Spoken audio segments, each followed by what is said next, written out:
namhlanje bamanyelwe babizwa ngegama linye.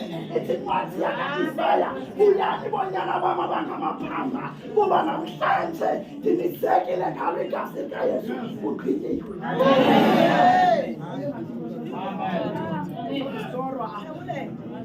Sokuyiselwa namhlanje ngizawuthi imeko yakho ibisithi imeko yakho ibisithi kodwa ngoku sizothi uYesu uza kwakhe.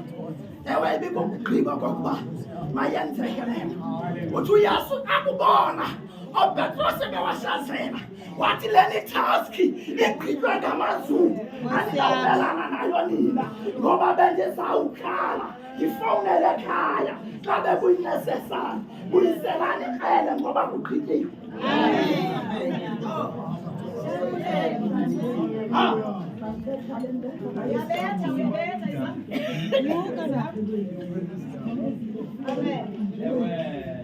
Namhlanje xa ebona uYesu okokuba yasomba ukufa kuyamkhetha kule, waqala wajonga izinto bekufanele bazenzekile.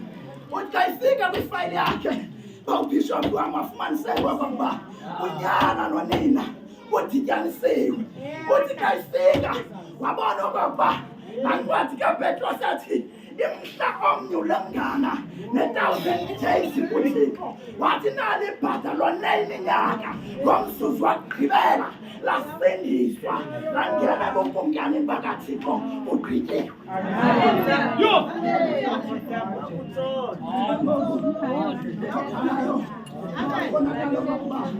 Igazi lakho lingenawufefa zonke izinto kodwa ngalo elakhe sangena kweyona yangwele kukufuka isikhuselo manje nathi ngoba kugqityiwe.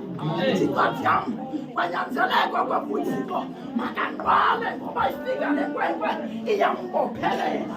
Ewe kaloku obundithume kona ndikwenzile yesuklise ngoba nelizwi lakho balivile kugqityiwe.